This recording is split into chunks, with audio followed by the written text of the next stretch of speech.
वंश न्यूज, दलित पीडित व शोषित जनतेचा खणखणीत आवाज।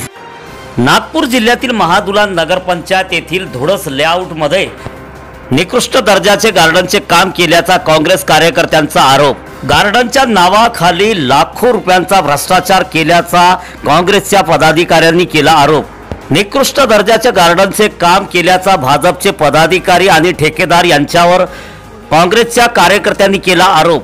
गार्डनच्या नावाखाली लाखो रुपयांची उधळपट्टी केल्यामुळे फेसबुक लाईव्ह करीत अमोल कुथे नामक काँग्रेस कार्यकर्त्याने काल फेसबुकवरून व्हिडिओ शेअर केला होता। गार्डनचे निकृष्ट काम करणाऱ्या ठेकेदार व एका शासकीय कर्मचाऱ्यांनी अमोल कुथे यांना शिवीगाळ करीत माझ्याशी खाजवायचे आहे का अशा शब्दामध्ये मोबाईलवरून धमकी दिली। नेमके काय प्रकरण आहे हे वंश न्यूज चॅनलच्या माध्यमातून समजून घेऊ।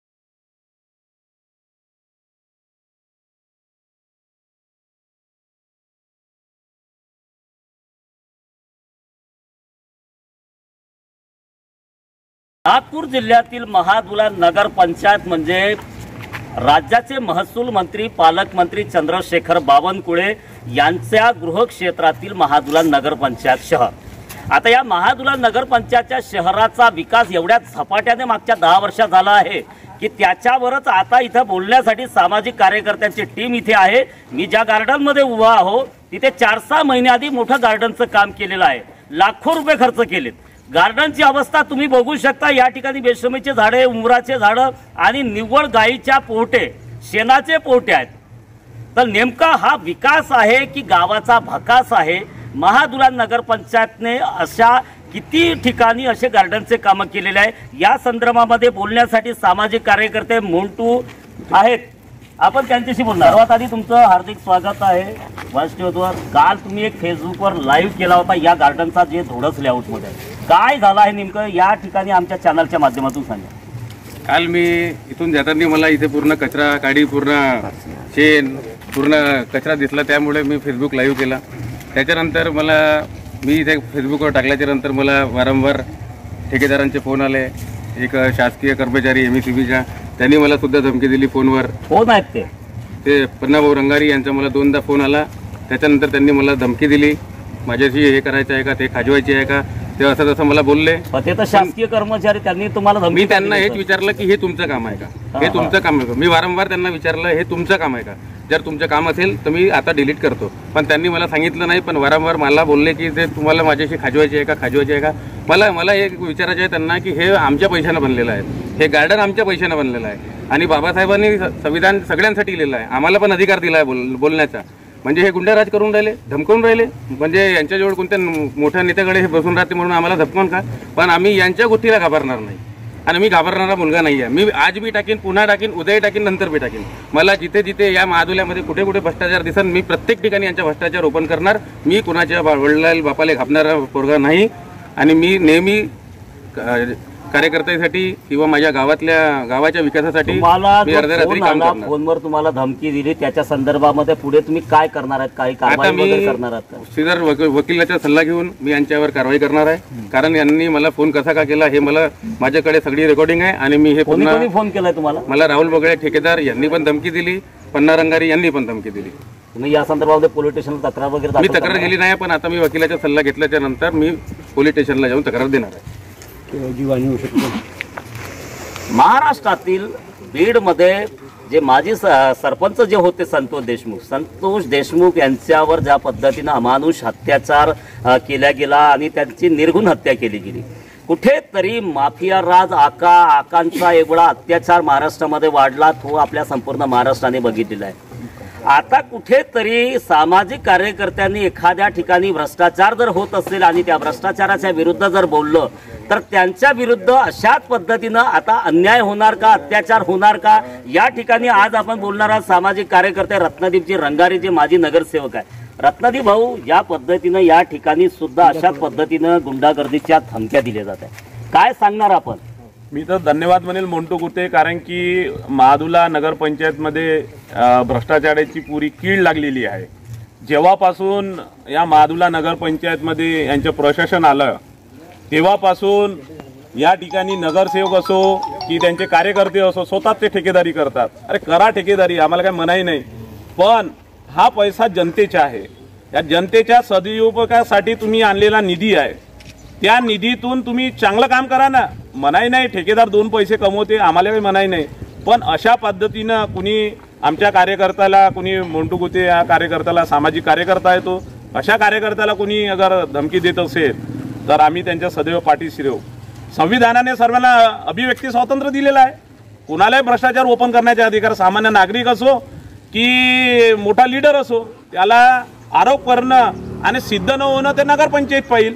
पण या ठिकाणी एवढा मोठा भ्रष्टाचार केलेला आहे, त्या भ्रष्टाचाराचे त्यांनी जे फेसबुक लाईव्ह झाले त्यांनी लोकांना, जनतेला कळवलेलं आहे. खरंच आहे की या ठिकाणी महादुला नगरपंचायतमध्ये असे कित्येक कामं झालेले आहे की स्वतः नगरसेवक आणि तिथले कार्यकर्ते करतात.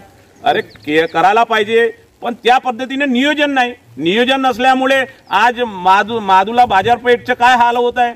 तिथे एवढे मोठे ओट्टे बनवले आहे, त्या ठिकाणी दुकानदार बसत नाही. एवढं मोठं बाजार बनवलं, ते टावरच्या खाली आहे, त्याची परमिशन नाही घेतली होती.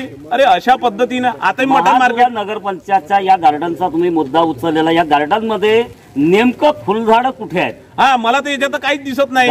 इथे तर बापडीचे झाडं दिसत आहे आणि हे बाकीचे झाडं दिसत आहे, पण गार्डन बनवलं तर गार्डन लोकांच्या फिरण्याकरिता, लोकांच्या सामाजिक कार्याकरिता इथे गार्डन बनवण्याची जी व्यवस्था केलेली होती, या ठिकाणी लाईटची व्यवस्था नाही, खुर्च्या नाही बसण्याकरिता. काय लोक गार्डनच्या नावाखाली तुम्ही भ्रष्टाचार करून राहिले. अशा पद्धतीनं भ्रष्टाचार अगर एखादा सामान्य कार्यकर्ता, येथील नागरिक अगर करत असेल आणि तुम्ही बेकायदा त्याला धमकी देता, हे बरोबर नाही. एकीकडे महाराष्ट्राचे महसूल मंत्री त्यांनी बाजूचा बोखारा ग्रामपंचायतचा भ्रष्टाचार त्याच्यावर त्यांनी प्रकाश टाकला आणि चौकशी सुद्धा लावली. एवढा मोठा भ्रष्टाचार करोडचा त्यांनी ओपन केला. मग त्यांच्याच छत्रछायेखाली त्यांच्याच गृहक्षेत्रातील महादुला नगरपंचायतमध्ये जवळपास 200 कोटीच्या वर विकास निधी आल्याच्या नंतर जर अशा पद्धतीने जर निकृष्ट दर्जाचे कामं होत असतील आणि त्यातूनही गुंडागर्दीची भाषा त्यांच्याच कार्यकर्त्याकडनं, त्यांच्याच शासकीय कर्मचाऱ्याकडनं जर दिल्या जात असेल तर काय सांगाल तुम्ही? खरंच आहे. अगर या ठिकाणी दादा, या ठिकाणी महादुला नगरपंचायत जर काँग्रेसची राहिली असती तर या ठिकाणी कित्येक प्रकारे ऑडिट, इन्क्वायऱ्या झालेल्या असत्या.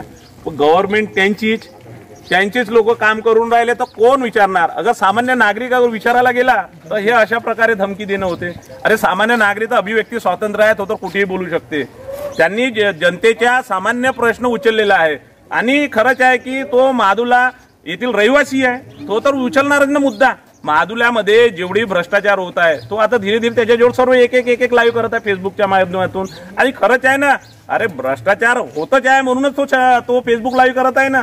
या ठिकाणी अगर तुम्ही सांगता की नगरपंचायत झाली, नगरपंचायत खूप विकास निधी आणला, अरे नियोजन तर करा, नियोजन करून पद्धतशीर कामं करा ना. कोणी म्हटलं विकासाला आम्ही काही विरोध नाही, विकास करा, ठेकेदार बी तुमचे नेमा, पण त्या ठेकेदारने अशा पद्धतीने कामं करावं हे आम्हाला काही म्हणजे शोभत नाही. आणि या ठिकाणी एक सीओ सर 5 वर्ष टिकत नाही इथे या नगरपंचायतमध्ये, म्हणजे याचा अर्थ की सीओ पण प्रेशरमध्ये असेल, सीओ पण आपले बिल काढत असेल आणि इथला जो इंजिनियर असेल तो साडलेटवालाच आहे. पूर्ण जेवढे भेटले तेवढेच आतमध्ये टाकतो. अशा पद्धतीने या इंजिनियरची पण चौकशी करण्यात यावी. याची तर झाली पुरी चौकशी करा, यांनी किती पैसे कमवले. आज इथे जो इंजिनियर आहे हा पूर्ण घरकुलचे पैसे खातो, ठेकेदाराकडून पैसे खातो, नालीमध्ये पैसे खातो. अरे अशा पद्धतीने त्या जो इंजिनियर आहे त्याची तर मी म्हणतो ना, त्याची आर्थिक गुन्हे शाखाकडे तक्रार करू आम्ही सामान्य नागरिकाच्या. ज्या पद्धतीनं सामाजिक कार्यकर्ते अमोल कुटे यांना ज्या पद्धतीनं ऑडिओद्वारे धमक्या दिल्या गेल्या फोनवर, या संदर्भामध्ये तुम्ही पुढे आता काय भूमिका घेणार आहात? आता मोंटू कुटेच्या पाठीशी राहणं सदैव आहे. आम्हाला माहीत आहे की तो सामान्य कार्यकर्ता आहे, लढणारा कार्यकर्ता आहे, लढवणारा कार्यकर्ता आहे. आम्ही त्याच्या पाठीशी राहू. तो वकीलच्या सल्ल्यानुसार तो पुढची काय ॲक्शन घेतो त्या ॲक्शनच्या त्याच्या पाठीशी आम्ही सदैव पाठीशी राहू. तर हे आहेत सामाजिक कार्यकर्ते रत्नाजीजी रंगारी. पण ज्या पद्धतीने महादुला नगरपंचायतच्या विकासाकरिता जर समजा करोडो रुपयाचा निधी येत असेल आणि जर समजा पालकमंत्री बावनकुळे यांच्याच गृहक्षेत्रातील महादुला नगरपंचायतमध्ये अशा पद्धतीनं निकृष्ट दर्जाचे जर विकास कार्य होत असेल, गार्डनच्या नावाखाली निव्वळ जिकडे तिकडे फक्त गट्टू लावायचे आणि जिकडे तिकडे बेसरमीचे झाडं, उंबराचे झाडं आणि गवत पूर्ण साचलेलं आहे आणि दुसरीकडे शेणाच्या पोहट्याचा वास आहे, जिकडे पहा तिकडे घाणच घाण आहे, हे याला गार्डन म्हणावे की काय, यावर आता तरी पालकमंत्री बावनकुळे यांनी या प्रकरणाकडे आता गांभीर्याने घेतलं पाहिजे. जर बोखारा ग्रामपंचायतचा भ्रष्टाचार जर उघडकीस येत असेल आणि जनतेच्या पैशाची जर लूट जर होताना त्यांना जर बघावंसं वाटत नसेल, तसंच महादुला नगरपंचायतसाठी त्यांनी आणलेल्या करोडोचा निधी आणि ज्या पद्धतीनं निकृष्ट दर्जाचं काम या ठिकाणच्या गल्लोगल्ली त्यांच्याच पक्षाच्या बनलेल्या ठेकेदारांनी जो इथे स्वैराचार माचवलेला आहे त्याची चौकशी आता कुठेतरी झाली पाहिजे. तोपर्यंत आपण बघत राहा वंश न्यूज चॅनल. मी सुनील साळवे, मुख्य संपादक वंश न्यूज थेट, महादुला नगरपंचायतच्या धोडस लेआउट येथील. आमचा व्हिडिओ जास्तीत जास्त लाईक करा, शेअर करा आणि आमचे यूट्यूब चॅनल सबस्क्राईब करा. धन्यवाद.